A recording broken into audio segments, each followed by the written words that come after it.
عائشہ کھلے آسمان تلے بیٹھی ہوئی تھی، لیکن اس کی بے چینی کم ہونے کا نام ہی نہیں لے رہی تھی۔ فون پر نوٹیفیکیشن رنگ ہوا تو اس نے موبائل پکڑا۔ لو، ایک اور ویڈنگ انویٹیشن ریسیو ہوا۔ اس دفعہ عائشہ کی اس کزن کی شادی کا دعوت نامہ تھا جو اس سے تقریباً 10 سال چھوٹی تھی۔ عائشہ نے بے دلی سے موبائل سائلنٹ پر رکھ دیا اور آسمان کی طرف دیکھنے کے کہنے لگی، یا اللہ، میرا انتظار کب ختم ہوگا؟ میری باری کب آئے گی؟ اس سوال کے ساتھ ہی اس کے اندر مایوسی اور اداسی چھا گئی۔ آہستہ آہستہ اس نے سوشل سرکل سے ایوائڈ کرنا شروع کر دیا۔ عائشہ نے لوگوں سے ملنا جلنا صرف اس وجہ سے بند کیا جو کہ لوگوں کے سوال اس کو تنگ کرتے تھے۔ ابھی تمہاری شادی نہیں ہوئی؟ شادی کب ہوگی؟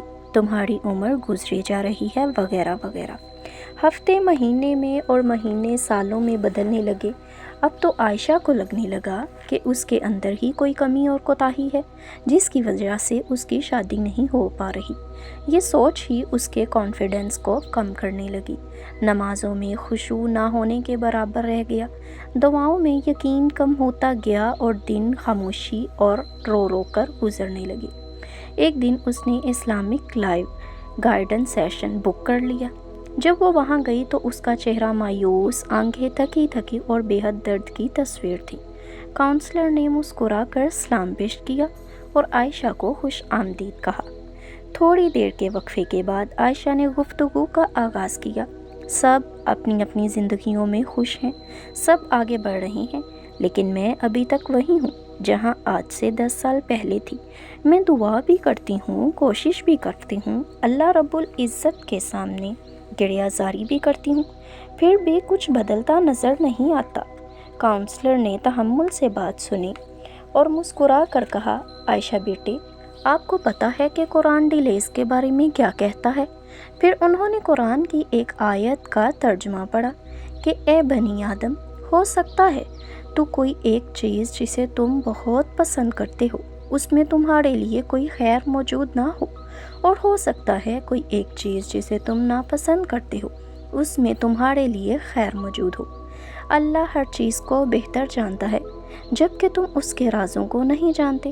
انہوں نے کہا، ڈیلے کا مطلب انکار نہیں ہوتا۔ ہمیں لگتا ہے کہ ہم بیکار ہیں، ہمارے لیے تو کچھ نہیں ہے اس دنیا میں، لیکن کبھی کبھار ڈیلے کے پیچھے ہی حکمت چھپی ہوتی ہے۔ کبھی تو اللہ ہمیں کسی چیز سے بچا رہے ہوتے ہیں، کبھی ہمیں آنے والے وقت کے لیے تیار کر رہے ہوتے ہیں۔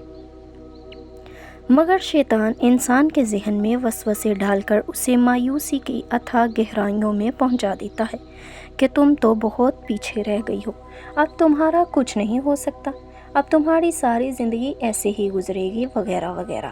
یہی وسوسے انسان کے اندر حسد و رقابت جیسی شے کو فروغ دیتے ہیں۔ ہمارے حضور نے فرمایا، حسد سے بچو کیونکہ یہ نیکیوں کو ایسے نگل جاتا ہے جیسے آگ لکڑی کو۔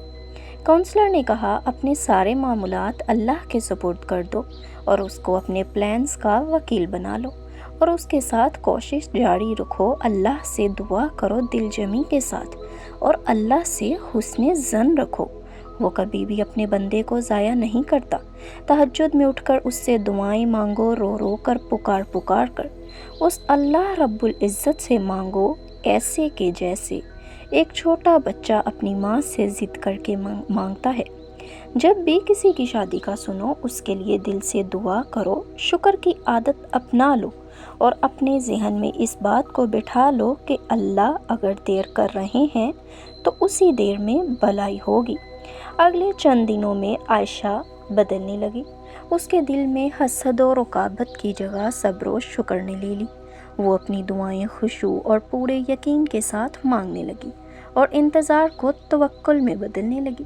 ایک دن اس نے اللہ کو کہا کہ اے اللہ، میں آپ سے اپنے حقوق میں بہتری کے لیے دعا کرتی ہوں۔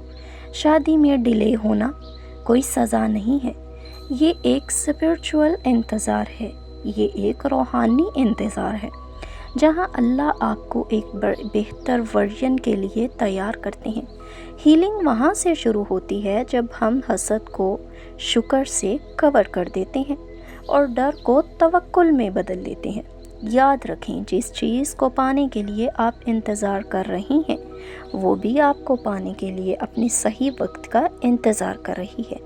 آخر میں آپ کو ایک دعا بتاتی چلوں جو کہ حضرت موسیٰ علیہ السلام نے اپنے لیے اللہ سے مانگی تھی، ربی انی لما انزلت الی من خیر فقیر۔ انہوں نے کہا تھا کہ اے اللہ، جو برکت، جو رحمت، جو خیر آپ کی طرف سے میری طرف آنی ہے میں اس کے لیے آپ سے سوال کرتا ہوں، مجھے اس خیر کی بہت ضرورت ہے۔ تو اللہ نے حضرت موسیٰ کی دعا سن کے ان کو کھانا بھی عطا کیا اور ان کو ان کا اسپاؤس بھی عطا کیا۔ آپ لوگ بھی اس دعا کو اپنا معمول بنا لیں۔